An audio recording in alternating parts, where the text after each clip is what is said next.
നമുക്ക് സർവീസിന് വന്നിരിക്കുന്ന ലിനോവ ഐഡിയാപാഡ് സ്ലിം ആണ്. അപ്പോൾ സ്ലിം 3 ആണ്.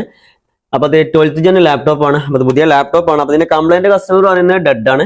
അപ്പോൾ അത് എങ്ങനെ കംപ്ലൈന്റ് ആയി എന്ന് പറഞ്ഞിട്ടുണ്ടെങ്കിൽ കസ്റ്റമർ പറയുന്നത് അവരടുത്ത് ജസ്റ്റ് ഒരു പ്രോഗ്രാമിങ്ങിന്റെ ഒരു ഡിവൈസ് ഉണ്ടാണ്. ആ പ്രോഗ്രാമിന്റെ ഡിവൈസ് കൊടുത്തതിന് ശേഷമാണ് ഈ ലാപ്ടോപ്പ് ഇങ്ങനെ ആയി എന്നാ പറഞ്ഞുകൊണ്ട് വർക്കിങ്ങിൽ സിസ്റ്റം കൊടുത്തതിന് ശേഷം സിസ്റ്റം നേരെ സ്ലീപ്പിലേക്ക് പോയി, അഥവാ റീസ്റ്റാർട്ട് വന്നു, പിന്നെ സ്ലീപ്പിലേക്ക്, പിന്നെ സ്ലീപ്പായി, അതിനുശേഷം പിന്നെ സിസ്റ്റം വെയ്ക്ക് ആയിട്ടില്ല എന്ന് പറഞ്ഞു. അപ്പൊ ഈ ഒരു കണ്ടീഷനിൽ ലാപ്ടോപ്പ് ഉണ്ടായിരുന്നത് നമ്മളത് ചെക്ക് ചെയ്യുന്ന സമയത്ത് നമുക്ക് മനസ്സിലായത് സ്റ്റാർട്ടിങ്ങിലെ 19 സ്വിച്ച് ആവില്ല. അതിന്റെ ബോഡി വ്യൂ ആൻഡ് സ്കീമാറ്റിക് ഒക്കെ ഉണ്ട്, പക്ക സെറ്റ് ആണ്. ഞാനിത് ഫുള്ള് ട്രബിൾ ഷൂട്ട് ചെയ്തതിനു ശേഷം ഇത് ഫൈനൽ റിസൾട്ട് ആണ് ഞങ്ങളോട് പറയുന്നത്. അതിനുശേഷം ഇത് സ്വിച്ച് ആയിരുന്നില്ല. അപ്പൊ സ്വിച്ചിങ് പ്രോപ്പർ ആക്കി അതിനുശേഷം ഞാൻ ഇത് ഡിവൈസ് ഇവിടെ USB ഒരു ഇത് കൊടുത്തിട്ടുള്ളവര്, പക്ഷെ എത്ര ഒരു ലെവലിലേക്ക് കംപ്ലൈന്റ് എങ്ങനെ ആയി എന്നുള്ളത് ഐഡിയ കിട്ടുന്നില്ല. ഏതായാലും first MOSFET second MOSFET switching proper അല്ല, അത് പ്രിൻസിപ്പിൾ ഓക്കെ എന്ന സാധനം സെറ്റ് ആക്കി വിട്ടു. അതിനുശേഷം പിന്നെ പ്രശ്നം ഉണ്ടായത് എന്ന് പറഞ്ഞിട്ടുണ്ടെങ്കിൽ ഇതിന്റെ IO അത് ബോൾ ടൈപ്പ് ആയിരുന്നു.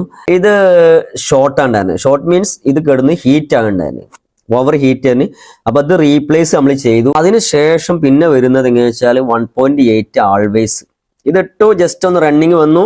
അതിനുശേഷം പിന്നെ ഇത് ആൾവേസ് വോൾട്ടേജ് അഥവാ 1.8 ആൾവേസ് വോൾട്ടേജ് ഷോർട്ട് ആയിട്ട് കാണും. ഞാൻ വേറെ എവിടെയെങ്കിലും സെക്ഷനിലാന്ന് വിചാരിച്ചു, ഒന്ന് കോയിൽ പൊക്കി റെസിസ്റ്റൻസ് നോക്കുന്ന സമയത്ത് പക്ക ഷോർട്ടാ. അപ്പൊ ആ ഷോർട്ട് നമ്മൾ റിമൂവ് ചെയ്ത് നോക്കുന്ന സമയത്ത് നമുക്ക് മനസ്സിലായത് PCH കംപ്ലൈന്റ് വന്നത്. ആരോ കൊടുത്തു, ജസ്റ്റ് അവർക്ക് ട്രൈ ചെയ്യാൻ കൊടുത്തതാണ്. സംഭവത്തിൽ നമ്മുടെ ലാപ്ടോപ്പ് എന്തായി ഡെഡ് ആയി പോയി. പിന്നെ PCH പ്രോസറാണ്, SOC ആണ് പ്രോസർ വരുന്നത്. അപ്പൊ അത് റീപ്ലേസ് ചെയ്യാന്നുണ്ടെങ്കിൽ നല്ല കോസ്റ്റ്ലി വിത്ത് ടാസ്ക്, പിന്നെ റിപ്പീറ്റ് കംപ്ലൈന്റ് വരുന്നത് വേറെ.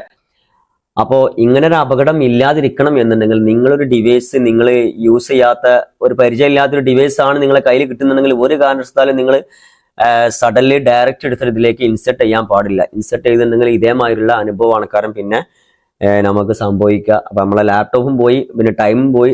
അപ്പോൾ ഇത് ഞാനിപ്പോൾ ഇത് എക്സ്പ്ലെയിൻ ചെയ്യാൻ കാരണം നിങ്ങൾ ഇതേമാതിരിയുള്ള കാര്യങ്ങൾ നിങ്ങൾ ചെയ്യുന്ന സമയത്ത് നിങ്ങൾ ശ്രദ്ധിച്ചിട്ടില്ല എന്നുണ്ടെങ്കിൽ ഇങ്ങനത്തെ ഒരു അപകടമാണ് കാരണം നമ്മളെ എഴുത്തേക്ക് വരിക.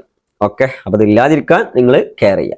ഓക്കെ, അപ്പോൾ നെക്സ്റ്റ് വീഡിയോയുമായിട്ട് നമുക്ക് വീണ്ടും കാണാം.